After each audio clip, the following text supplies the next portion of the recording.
জয় শ্রীকৃষ্ণ। রাধে রাধে।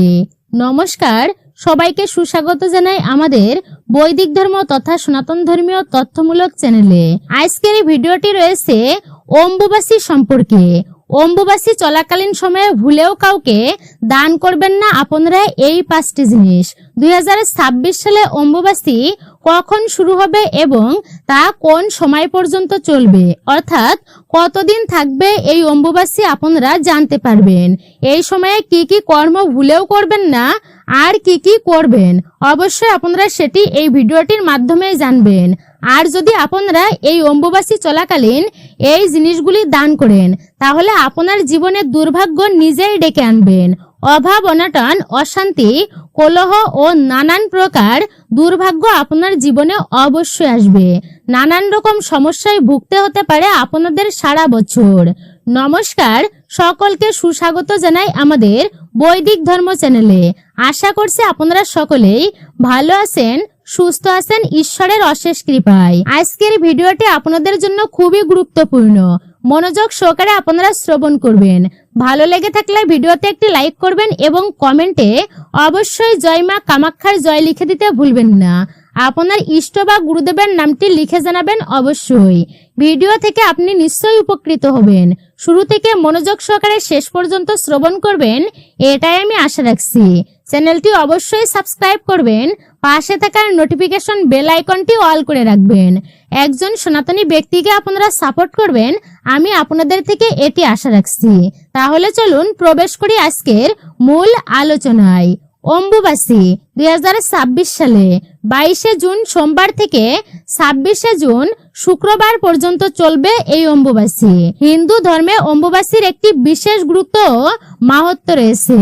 কিসের বার, কিসের তিথি, আষাঢ়ের 7 তারিখ আসলেই অম্বুবাসী। অম্বুবাসী হিন্দু ধর্মের একটি অতি গুরুত্বপূর্ণ বাৎসরিক উৎসব ও আচার অনুষ্ঠান। এই অম্বুবাসীর সঙ্গে জড়িয়ে আছে নানান কাহিনী। অম্বুবাসী শব্দটি এসেছে সংস্কৃত শব্দ থেকে। অম্বু অর্থাৎ জল আর বাসী হলো বৃদ্ধি। পুরাণ কাহিনী অনুসারে এই সময় ঋতুমতী হন মা ধরিত্রী মাতা।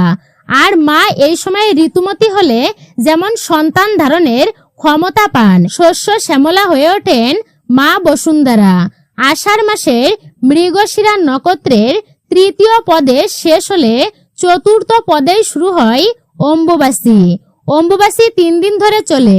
এই সময়টিকে অম্বুবাসী হিসাবেই পালন করা হয়। অনেক জায়গায় এটিকে অমাবতীও বলা হয়ে থাকে। এই সময় কামাখ্যা মন্দিরে বিশাল মেলা ও উৎসবের আয়োজন করা হয়। পুরাণ কাহিনী অনুসারে এখানেই সতী মায়ের গর্ভ ও যোনি পড়েছিল। এটি তন্ত্র সাধনার অন্যতম পীঠস্থান। তাই অম্বুবাসী চলাকালীন সময়ে সমস্ত সাধু সন্ন্যাসী ও তন্ত্র সাধকেরা এই কামাখ্যা মন্দিরে তারা ভিড় জমান।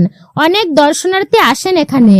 অম্বুবাসীর সাথেই জড়িয়ে আছে বহু আচার ও নিয়ম বিধি। তবে অম্বুবাসীর সাথেই এই নিয়মগুলি পালন করেন হিন্দু ধর্মের বহু ব্যক্তিরা, সাধকেরা, সাধু সন্ন্যাসীরা, ব্রহ্মচারীরা, বিধবা মহিলারা।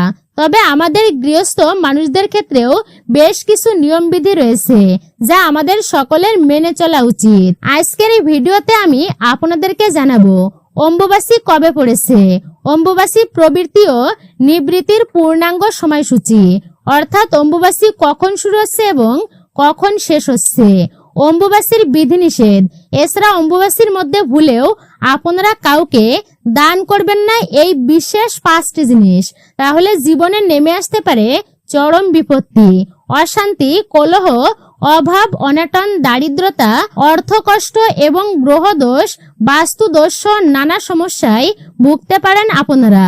তাই এই বিষয়ে বিস্তারিত আজকের এই ভিডিওটির মাধ্যমে আপনাদেরকে জানাবো।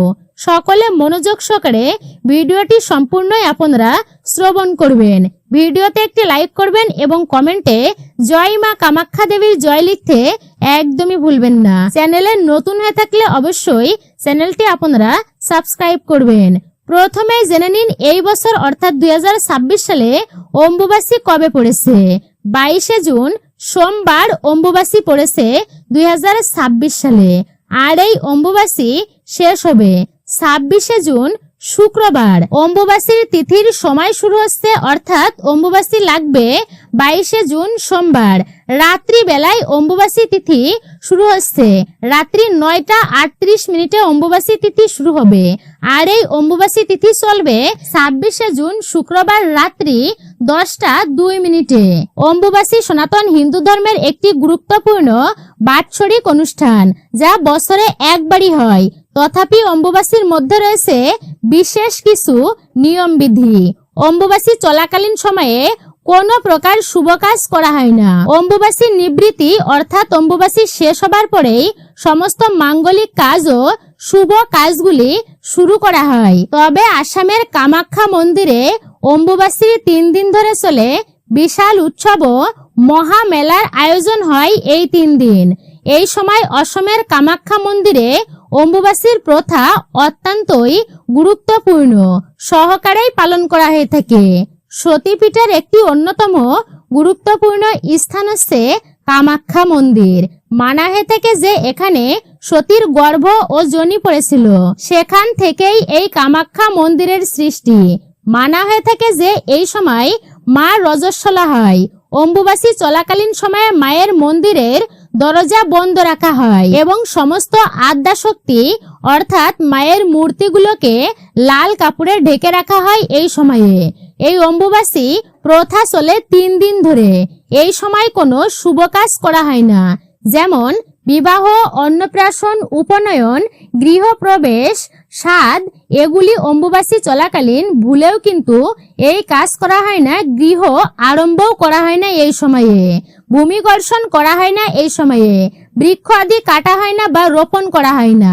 এছাড়া অম্বুবাসী চলাকালীন সময়ে বিশেষ করে কোনো পূজা অর্চনা করা হয় না। অম্বুবাসী শেষ হলে সমস্ত শুভ কাজ আরম্ভ হয়। এই সময় কৃষি কাজ, হাল ধরা, ভূমিকর্ষণ, বৃক্ষরোপণ, ফসল লাগানো এই কাজগুলো করা হয় না অম্বুবাসী চলমান। এছাড়া এই সময় অর্থাৎ অম্বুবাসী চলাকালীন সময়ে এমন কিছু জিনিস রয়েছে যা কিন্তু ভুল করেও বাড়ি থেকে কাউকে দান করা বা দেওয়া উচিত নয়। কারণ অম্বুবাসীর মধ্যে কামাখ্যা মন্দিরে চলে নানান প্রকার তন্ত্র সাধনার প্রক্রিয়া। তাই অম্বুবাসীর মধ্যে এমন কোনো জিনিস বাড়ি থেকে কাউকে আপনারা দেবেন না বা দান করবেন না, যাতে দুর্ভাগ্যের শিকার হতে হয় এমন কাজ আপনারা করবেন না। এবং এর ফলে আপনার জীবনে দুঃখ, কষ্ট, অশান্তি, কলহ এবং গ্রহদোষ ও বাস্তুদোষ নানা প্রকার অশান্তি ও সমস্যার সৃষ্টি হবে আপনার জীবনে। তাই অম্বুবাসী চলাকালীন আপনারা ভুলেও কাউকে দান করবেন না বা দেবেন না। চলুন আমরা সে বিষয়েই জেনে নিই যে কোন কোন জিনিসগুলো দান করা একদমই উচিত নয়। সর্বপ্রথম যে জিনিসটি আপনারা এই অম্বুবাসী চলমান সময়ে ভুলেও কাউকে দেবেন না বা দান করবেন না, আর সেই জিনিসটি হলো ধারালো জিনিসপত্র। অম্বুবাসী চলমান সময়ে আপনারা ভুল করেও কাউকে ধারালো জিনিসপত্র দান করবেন না, যেমন ছুরি, কাঁচি, দা, বটি, ব্লেড। আপনারা এগুলি কিন্তু ভুলেও কাউকে দান করবেন না। আপনারা এ সমস্ত জিনিস দান করলে এতে ভাগ্যে বিড়ম্বনা দেখা দিতে পারে এবং জীবনে দুঃখ, দুর্ভাগ্য, দুর্দশা নেমে আসতে পারে। অম্বুবাসী চলাকালীন সময়ে লোহার জিনিসপত্র বা ধারালো জিনিস দিয়ে মাটিতে আঘাত করা একদমই উচিত নয়। তাই এই জিনিসগুলি কাউকে দিতেও নেই। তাই অম্বুবাসী চলাকালীন সময়ে আপনারা মনে রাখবেন যে আপনারা লোহার জিনিসপত্র কাউকে দেবেন না। আপনারা এই সময়ে বিশেষ করে ভূমিকর্ষণ করবেন না। দ্বিতীয়ত যে জিনিসটির কথা আপনাদেরকে বলবো আর তা হচ্ছে সিঁদুর। অম্বুবাসী চলমান আপনারা সিঁদুর ভুল করেও কাউকে দান করবেন না বা দেবেন না আপনার ব্যবহার করা সিঁদুর। এর ফলে কিন্তু স্বামীর জীবনে দেখা দেবে চরম অমঙ্গল, দাম্পত্য জীবনে কলহ, অশান্তি, দুর্ভিক্ষ দেখা দেবে, নানান প্রকার সমস্যা দেখা দিতে পারে আপনাদের সংসারে। তাই আপনারা অম্বুবাসী চলমান সময়ে ভুল করেও কাউকে সিঁদুর দান করবেন না, কারণ এই সময়ে এইগুলি দান করা একদমই উচিত নয়। অম্বুবাসী চলাকালীন সময়ে তন্ত্রমন্ত্র সাধনা কিন্তু চলে, বিশেষ প্রক্রিয়া বলা হয়েছে এই সময়ে। তাই আপনারা এই সময়ে ভুলেও সিঁদুর কাউকে দান করবেন না। এতে কিন্তু আপনার পরিবার এবং সংসারের ক্ষতি হতে পারে, আপনার স্বামীর ক্ষতি হতে পারে। চতুর্থ যে জিনিসটি আপনারা এই অম্বুবাসী চলাকালীন সময়ে ভুল করেও কাউকে দেবেন না বা দান করবেন না, আর তা হচ্ছে তেল। এই সময়ে তেল কাউকে দান করবেন না, বিশেষ করে সরিষার তেল। এই সময় আপনারা সরিষার তেল কাউকে দান করবেন না, এতে পরিবারের নানান রকম অশান্তি, কলহ ও সমস্যা দেখা দেবে। এই অম্বুবাসী চলাকালীন সময় আপনারা ভুলেও কাউকে এই নুন বা লবণ দান করবেন না, কারণ শাস্ত্র মতে মানা হয়ে থাকে পবিত্র পূর্ণ তিথিতে নুন বা লবণ কখনোই বাড়ি থেকে কাউকে দিতেই নেই। বাস্তু শাস্ত্র অনুসারে বাড়িতে থাকা নুন বা লবণের সাথে ব্যক্তির আর্থিক সম্বন্ধ থাকে এবং বাড়ির বাস্তুদোষও গুণাগুণ থাকে। তাই এই সময়ে অম্বুবাসী চলাকালীন সময়ে বাড়িতে থাকা নুন বা লবণ কাউকেই আপনারা ভুল বশতও কিন্তু দান করবেন না, তাহলে বাড়িতে বাস্তু দোষ দেখা দিতে পারে এবং পরিবারে নানান রকম অশান্তি, কলহ সৃষ্টি হতে পারে, অভাব অনটন, আর্থিক অবনতি ঘটতে পারে। এছাড়া অম্বুবাসী চলাকালীন সময়ে যেহেতু তন্ত্র সাধনা চলে, বিশেষ প্রক্রিয়া বলা হয়েছে এই সময়টা, এবং জ্যোতিষ শাস্ত্র অনুসারে মানা হয়ে থাকে যে এই সময় তন্ত্র সাধকেরা তাদের তন্ত্র মন্ত্রকে উজ্জীবিত করে। তাই অম্বুবাসী চলমান সময়ে বাড়িতে থাকা নুন বা লবণ কোনো পরিস্থিতিতেই কাউকে আপনারা দান করবেন না ভুলেও। তো আমরা এত সময় জেনে নিলাম অম্বুবাসীর মধ্যে অর্থাৎ অম্বুবাসী চলাকালীন ভুল করেও কাউকে কোন কোন জিনিস আপনারা দান করবেন না। তো আজকের ভিডিওটি এখানেই আমি শেষ করছি, বৈদিক ধর্ম চ্যানেলের আজকের এই গুরুত্বপূর্ণ ভিডিওটি।